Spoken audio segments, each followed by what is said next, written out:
ฏิวัติลาวสาวลา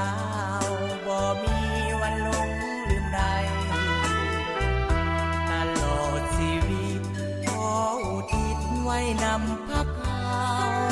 ถนอมฮักบูชาเจ้า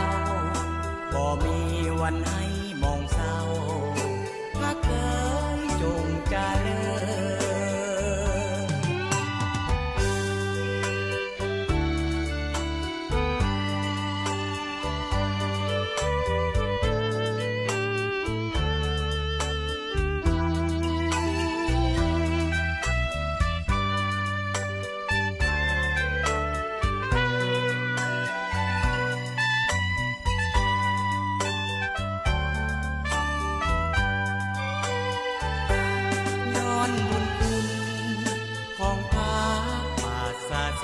ปฏิวัติลา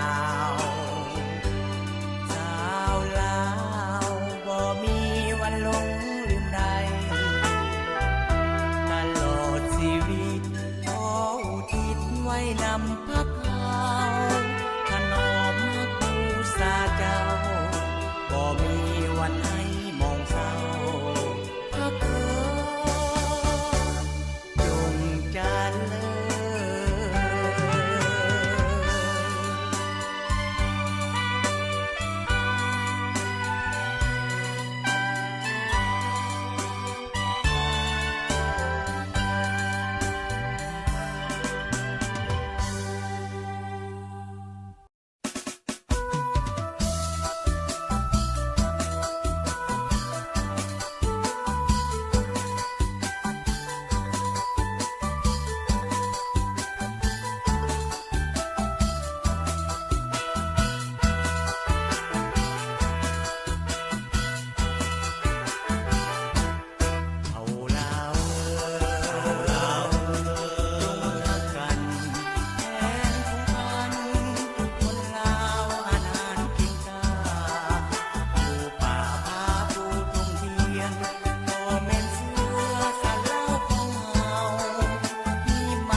สายศาสตร์ลาวมอบหมายให้เป็นพันธะ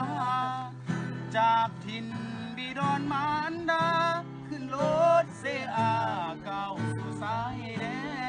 นพ่อแม่เอาอาต่างก็มาผูกคอต่อแขนคิดฮอดเจ้าหลายเด้แฟนไปอยู่สายแดนย่านแฟนเปลี่ยนใจอายเป็นทหารต้องลานุ่งขานไปตามหน้าที่เพื่อพื้นดินลาวสุขีแลกด้วยชีวีอายก็ภูมิใจน้องจงรอคอยอย่าใจน้อยไปมีหักใหม่จบพันธะอายจะกลับไปสู่ขอสามไว้ตามประเพณีกอดปืนยืนหนาวส่วนน้องกอดผู้บ่าวเคียงกายหูข่าวจนน้ำตาไหลเกือบแม่นตายอยู่ในสายแดนกลับจากแนวหน้าว่าสิได้มาพบหน้าแฟนน้องเฮ็ดอายเจ็บเหลือแสนได้ข่าวว่าแฟนไปควงคนอื่นสุดซ้ำกำคืนต้องนอนกอดปืนหนาวสั่นเขาได้กอดน้องจอมขวัญโอ้น้อเนื้อนวลคงสุขสมใจอกหักจากสาวทหารลาวบ่เคยแนงนายสู่เพื่อศาสตร์ลาวศรีวิไลอ้ายขอยอมตายอยู่ในแนวหน้า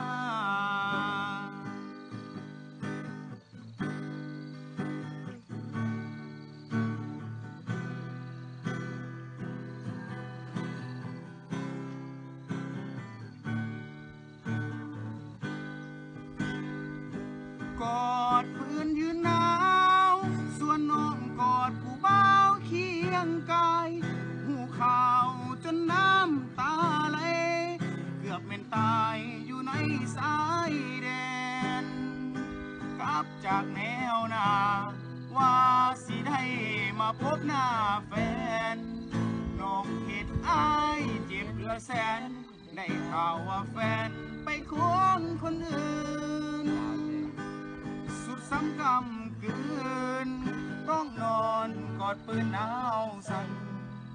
เขาได้กอดน้องจอมขวัญโอ้น้อเนื้อนวลคงสุขสมใจอกหักจากสา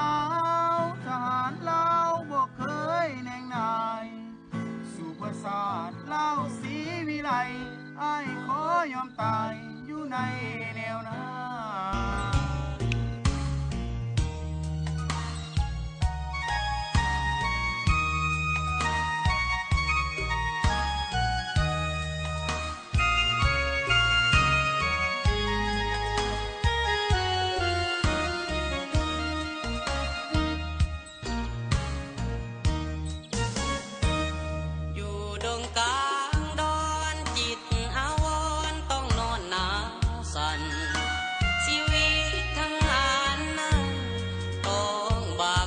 ทนสู้ลมหนา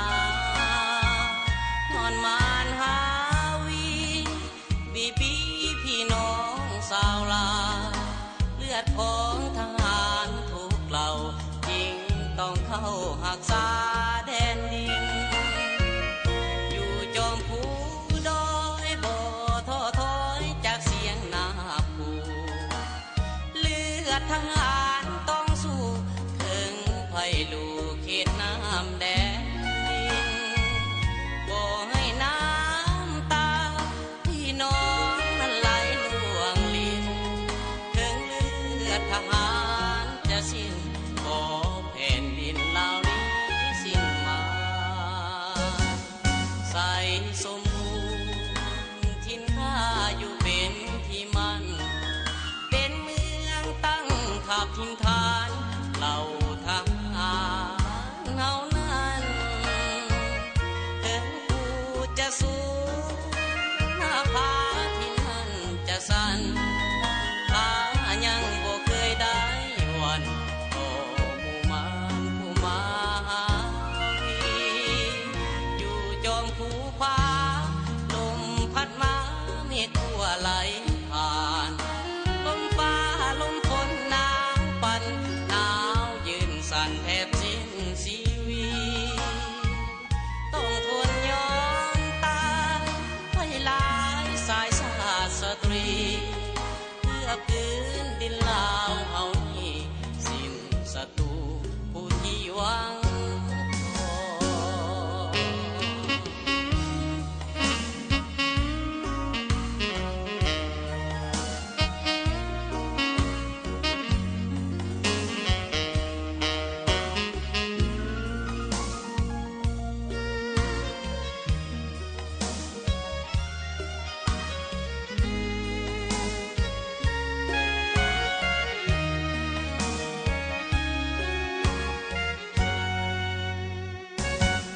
ใส่